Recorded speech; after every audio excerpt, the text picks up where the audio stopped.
Desmond Castle. The ruins of the Desmond Castle lie on the bank of the River Meigh. It was built around 1200 by a Norman knight named Geoffrey de Morisco. By 1228, the castle was owned by the Fitzgeralds, Earls of Kildare. They were a powerful Norman family at the time. They lived in Adare from time to time, but Kildare was their main base. Thomas, the 7th Earl of Kildare, was the King's Lord Deputy and died in the castle in 1477. For 3 centuries, until 1536, the castle was owned by the Earls of Kildare. After the rebellion of Silk and Thomas, the castle was seized by the Earl of Desmond. He was loyal to the king and became Lord Treasurer of Ireland. The Desmond Fitzgeralds made Adare Castle one of their important strongholds and one of a series of strategic Desmond properties, along with the Banqueting Hall in Newcastle West, Askeaton Castle and Castle Matrix in Rathkeale. The Earl died in 1558 and was succeeded by his son Gerald.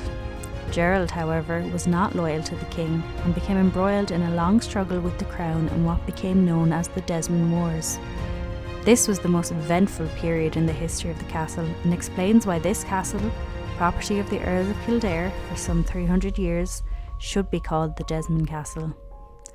On the death of the Earl of Desmond in 1583, the castle reverted to their original owners, the Earls of Kildare, but in 1657 the castle was dismantled by order of the Lord Protector Cromwell, and the Desmond Castle has been in ruins ever since. The castle is surrounded by a strong battlemented rampart with semicircular bastions. It has a distinct inner ward and an outer ward.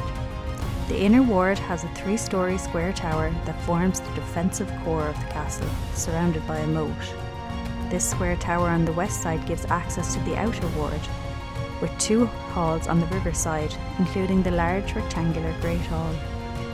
Near the Great Hall is the remains of a kitchen, bakery and service rooms. The main entrance with drawbridge is on the south side and was flanked by 2 towers. There is a moat that was surrounded by a curtain wall. A major programme of conservation and restoration works began in 1996 and has been completed in recent years.